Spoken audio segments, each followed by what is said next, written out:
ലോകം മറ്റൊരു മഹായുദ്ധത്തിന്റെ വക്കിലാണ്. പശ്ചിമേഷ്യയിൽ നിന്ന് വരുന്നത് ഒട്ടും ശുഭകരമല്ലാത്ത വാർത്തകളാണ്. ലോകത്തിന്റെ ഓയിൽ ലൈഫ് ലൈൻ എന്ന് വിളിക്കപ്പെടുന്ന സ്ട്രെയിറ്റ് ഓഫ് ഹോർമുസ് ഇപ്പോൾ ഒരു അഗ്നിപർവ്വതം പോലെ പുകയുകയാണ്. അമേരിക്കൻ പ്രസിഡന്റ് ഡൊണാൾഡ് ട്രംപ് ഇറാനെതിരെ യുദ്ധം പ്രഖ്യാപിച്ചു കഴിഞ്ഞു. പക്ഷേ ഇവിടെയാണ് ട്വിസ്റ്റ്. തന്റെ വിശ്വസ്തരായ നേറ്റോ സഖ്യകക്ഷികൾ പോലും ട്രംപിനെ കൈവിട്ടിരിക്കുകയാണ്. എന്നാൽ ഞങ്ങൾക്ക് ആരുടെയും സഹായം വേണ്ട, ഒറ്റയ്ക്ക് നേരിട്ടോളാം എന്ന് ട്രംപ് ഗർജിക്കുമ്പോൾ അപ്പുറത്ത് ജർമ്മനിയും ബ്രിട്ടനും പറയുന്നത് മറ്റൊന്നാണ്. എന്താണ് ഹോർമുസ് കടലിടുക്കിൽ സംഭവിക്കുന്നത്? അമേരിക്ക പ്രയോഗിച്ച ഭീകരമായ ആയുധം എന്താണ്? ലോകം മുഴുവൻ ഇതിന്റെ ആഘാതം എങ്ങനെ അനുഭവപ്പെടും? നോക്കാം. ആദ്യം തന്നെ നമുക്ക് ആ ഭീകരമായ ആയുധത്തെക്കുറിച്ച് സംസാരിക്കാം. കഴിഞ്ഞ 24 മണിക്കൂറിനിടെ അമേരിക്കൻ സൈന്യം ഹോർമുസ് കടലിടുക്കിലെ ഇറാന്റെ തീരപ്രദേശങ്ങളിൽ വൻതോതിലുള്ള ആക്രമണമാണ് നടത്തിയത്. ഇവിടെ അമേരിക്ക ഉപയോഗിച്ചത് സാധാരണ മിസൈലുകളല്ല, മറിച്ച് 5000 പൗണ്ട് ബങ്ക് ബസ്റ്റർ ബോംബ്സ് ആണ്. ബങ്ക് ബസ്റ്റർ സാധാരണ ബോംബുകൾ ഉപരിതലത്തിൽ സർഫസിൽ തട്ടി പൊട്ടിത്തെറിക്കുമ്പോൾ ഈ ബങ്ക് ബസ്റ്ററുകൾ കോൺക്രീറ്റ് പാളികളും മണ്ണും തുളച്ച് അടിയന്തരമായി താഴേക്ക് ഇറങ്ങിച്ചെല്ലും. ഏകദേശം 100 അടി വരെ താഴ്ചയിലുള്ള ഭൂഗർഭ കേന്ദ്രങ്ങളെ പോലും ചാരമാക്കാൻ ഇതിന് ശേഷിയുണ്ട്.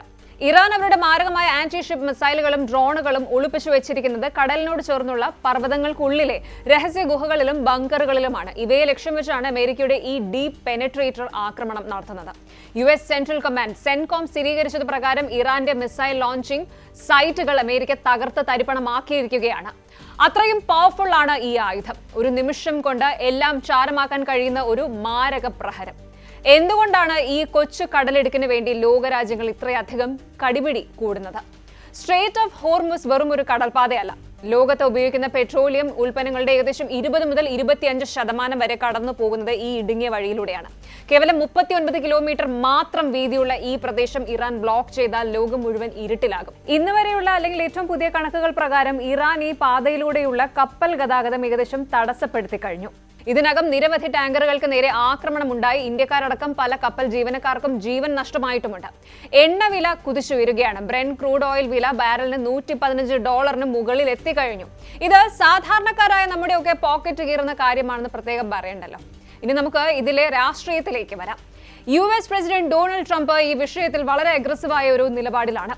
ഹോർമുസ് കടലിടുക്ക് തുറക്കാൻ സഖ്യകക്ഷികൾ ഞങ്ങളെ സഹായിക്കണം, യുദ്ധക്കപ്പലുകൾ അയക്കണം എന്നാണ് ട്രംപ് ആവശ്യപ്പെട്ടത്. Britain, France, Germany, Japan, south Korea തുടങ്ങിയ രാജ്യങ്ങളോട് ട്രംപ് സഹായം അഭ്യർത്ഥിച്ചു. പക്ഷേ ഇവിടെയാണ് അമേരിക്കയ്ക്ക് തിരിച്ചടി ലഭിച്ചത്. ജർമ്മനിയുടെ നിലപാട് വളരെ വ്യക്തമാണ്. ജർമ്മനി വിദേശകാര്യമന്ത്രി പറഞ്ഞത് അമേരിക്കയ്ക്ക് ഈ പാത സംരക്ഷിക്കാൻ കഴിയില്ല എങ്കിൽ യൂറോപ്പിനും കഴിയില്ല എന്നാണ്. ദിസ് ഇസ് നോട്ട് ആർ വാർ. ഇതൊരു യൂറോപ്യൻ യുദ്ധമല്ല. അമേരിക്കയും ഇസ്രായേലും ഇറാനും തമ്മിലുള്ള പ്രശ്നത്തിൽ ഞങ്ങളുടെ സൈനികരെ ബലി കൊടുക്കാൻ തയ്യാറല്ല എന്നാണ് ജർമ്മനിയുടെയും നേറ്റോ രാജ്യങ്ങളുടെയും പക്ഷം. ട്രംപ് ഇതിൽ വല്ലാത്ത ദേഷ്യത്തിലാണ്. ഞങ്ങൾ ഇത്രയധികം സഹായിച്ചിട്ടും നേറ്റോ രാജ്യങ്ങൾ തിരിഞ്ഞു നോക്കുന്നില്ല എന്ന് അദ്ദേഹം കുറ്റപ്പെടുത്തി. തന്റെ തനതായ ശൈലിയിൽ ട്രംപ് പറഞ്ഞു, "We don't need help. If they don't want to come, let them suffer." ഇത് വെറും ഒരു പ്രസ്താവനയല്ല, ലോക രാജ്യങ്ങൾക്കുള്ള ട്രംപിന്റെ അന്ത്യശാസനമാണ്. അതായത് ഞങ്ങൾക്കൊപ്പം നിൽക്കാൻ സൗകര്യമില്ലാത്തവർ അതിന്റെ പ്രത്യാഘാതം അനുഭവിച്ചോളൂ എന്ന്. സഖ്യകക്ഷികളുടെ സഹായമില്ലാതെ തന്നെ ഇറാനെ നിലംപരിശാക്കാനും ഹോർമുസ് കടലിടുക്കിന്റെ നിയന്ത്രണം ഏറ്റെടുക്കാനും അമേരിക്കൻ സൈന്യത്തിന് ഒറ്റയ്ക്ക് സാധിക്കുമെന്നാണ് ട്രംപ് ഇതിലൂടെ വെല്ലുവിളിക്കുന്നത്. ട്രംപ് തന്റെ അമേരിക്ക ഫസ്റ്റ് പോളിസിയിൽ ഉറച്ചു നിന്നുകൊണ്ട് ലോക പോലീസ് എന്ന റോൾ ആരുടെയും പിന്തുണയില്ലാതെ തന്നെ ചെയ്യാം, അതായത് ആരുടെയും സഹായമില്ലാതെ അമേരിക്ക ഒറ്റയ്ക്ക് ഇറാനെ ഒതുക്കുമെന്നാണ് ട്രംപിന്റെ വെല്ലുവിളി. അതേസമയം ഇപ്പുറത്ത് ഇറാന് ഒട്ടും വിട്ടുകൊടുക്കാൻ ഭാവമില്ല. ഇറാന്റെ പരമോന്നത നേതാവായിരുന്ന ആയത്തുള്ള അലി ഖമീനിക്ക് ശേഷം വന്ന മുജ്തബ ഖമീനി വളരെ ഹാർഡ് ലൈനായ നിലപാടാണ് സ്വീകരിക്കുന്നത്. ഇറാന്റെ സുരക്ഷാ തലവൻ ലാറിജാനി കൊല്ലപ്പെട്ടതോടെ ഇറാൻ പ്രതികാര ദാഹത്തിലുമാണ്. ഇസ്രായേലിനും അമേരിക്കൻ താവളങ്ങൾക്കും നേരെ ഡ്രോൺ മിസൈൽ മഴയാണ് അവർ വർഷിക്കുന്നത്. ശരിക്കും നേറ്റോ ഇവിടെ വലിയൊരു പ്രതിസന്ധിയിലാണ്. നേറ്റോയിലെ പ്രധാന ശക്തി അമേരിക്കയാണെങ്കിലും ബാക്കി അംഗരാജ്യങ്ങൾ ഈ യുദ്ധത്തിൽ പങ്കുചേരാൻ ഭയപ്പെടുന്നു. കാരണം ഇറാനുമായുള്ള യുദ്ധം റഷ്യയെ കൂടി ഇതിലേക്ക് വലിച്ചിഴയ്ക്കും എന്ന ഭയമാണ് അവർക്ക്. റഷ്യ ഇതിനകം തന്നെ ഇറാന് ഉപഗ്രഹ വിവരങ്ങളും ഡ്രോൺ സാങ്കേതിക വിദ്യയും നൽകുന്നുണ്ടെന്ന റിപ്പോർട്ടുകൾ പുറത്തു വരുന്നുണ്ട്. അതുകൊണ്ട് തന്നെ ഒരു വേൾഡ് വാർ 3 മൂന്നാം ലോക മഹായുദ്ധം ഉണ്ടാകുമോ എന്ന ഭീതിയിലാണ് ലോകം. ഇനി ഇന്ത്യയുടെ കാര്യം നോക്കുമ്പോൾ ഇന്ത്യയെ സംബന്ധിച്ച് ഇത് വളരെ വളരെ നിർണായകമായ ഒരു സമയമാണ്. കാരണം നമ്മുടെ ഭൂരിഭാഗം എണ്ണ ഇറക്കുമതിയും വരുന്നത് ഈ ഒരു റൂട്ടിലൂടെയാണ്. ഇതിനകം തന്നെ പല ഇന്ത്യൻ നാവികർക്കും പരിക്കേൽക്കുകയും ജീവൻ നഷ്ടപ്പെടുകയും ഒക്കെ ചെയ്തിട്ടുണ്ട്. ഇന്ത്യൻ നാവികസേന ഹോർമുസ് കടലിടുക്കിന് സമീപം നിരീക്ഷണം ശക്തമാക്കിയിട്ടുണ്ട്. പക്ഷേ അമേരിക്കയുടെ ഈ സൈനിക നീക്കം എണ്ണ വില വർദ്ധിപ്പിക്കുന്നത് ഇന്ത്യൻ സമ്പദ് വ്യവസ്ഥയ്ക്ക് വലിയൊരു തിരിച്ചടിയാണ്. ഇനി ഇന്നത്തെ ഏറ്റവും പുതിയ അപ്ഡേറ്റ്സ് നോക്കാം. ഇന്ന് രാവിലെ വരെയുള്ള വിവരങ്ങൾ പ്രകാരം ഖത്തറിന് നേരെ മിസൈൽ ആക്രമണം ഉണ്ടായിട്ടുണ്ട്. അതവർ തടഞ്ഞു.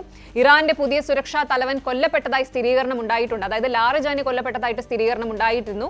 അതുപോലെ ഇറാഖിലെ അമേരിക്കൻ എംബസിക്ക് നേരെ ഡ്രോൺ ആക്രമണം നടന്നു. അമേരിക്കയുടെ ടോപ്പ് കൗണ്ടർ ടെററിസം ഓഫീസർ ജോ കെന്റ് ഈ യുദ്ധത്തിൽ പ്രതിഷേധിച്ച് രാജിവെച്ചു. ജോ കെന്റിന്റെ രാജി വെറും ഒരു സ്ഥാനമൊഴിയിൽ മാത്രമല്ല, അമേരിക്കൻ ഭരണകൂടത്തിനുള്ളിലെ വലിയൊരു വിള്ളലിന്റെ സൂചന തന്നെയാണ്. American national counter terrorism centre NCTC ഡയറക്ടറായിരുന്ന ജോ കെന്റ് ട്രംപിന്റെ ഏറ്റവും വിശ്വസ്തരായ ഉദ്യോഗസ്ഥരിൽ ഒരാളായിരുന്നു. എന്നാൽ ഇറാൻ യുദ്ധം തുടങ്ങിയതോടെ അദ്ദേഹം കടുത്ത വിയോജിപ്പിലായി. അദ്ദേഹത്തിന്റെ രാജിയിലെ പ്രധാന പോയിന്റുകൾ ഇവയാണ്. ഇറാൻ അമേരിക്കയ്ക്ക് നേരെ പെട്ടെന്നൊരു ആക്രമണത്തിന് പദ്ധതി ഇട്ടിരുന്നില്ല എന്നാണ് കെന്റ് വാദിക്കുന്നത്.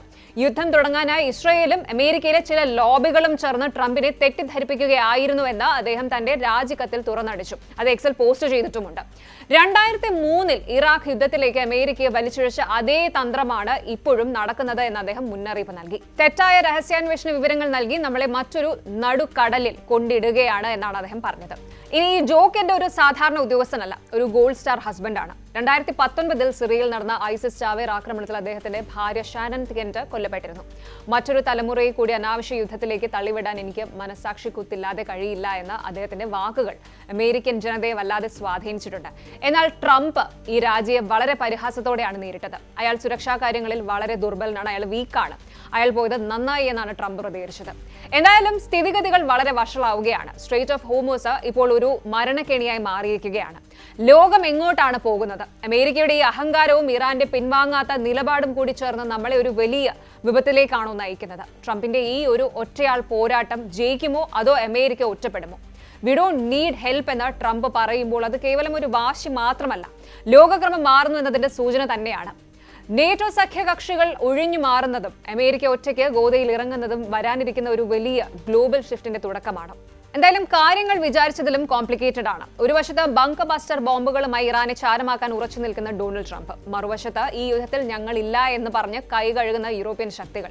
ഇതിനിടയിലാണ് ട്രംപിന്റെ വിശ്വസ്തനായിരുന്ന ജോ കെന്റ് പടിയിറങ്ങുന്നത്. ദിസ് ഇസ് എ ട്രാപ്പ് എന്ന് അദ്ദേഹം വിളിച്ചു പറയുമ്പോൾ അത് അമേരിക്കൻ ഭരണകൂടത്തിന്റെ അടിത്തറ ഇളക്കുന്നുണ്ട്. വെറും ഒരു കടലിടുക്കിന് വേണ്ടിയുള്ള തർക്കമല്ല ഇത്. ഇത് ലോകത്തിന്റെ അധികാര സമവാക്യങ്ങൾ മാറുന്നതിന്റെ ലക്ഷണമാണ്. അമേരിക്ക ഒറ്റയ്ക്കാണോ? ലോകം മുഴുവൻ അമേരിക്കയ്ക്ക് എതിരെയാണോ?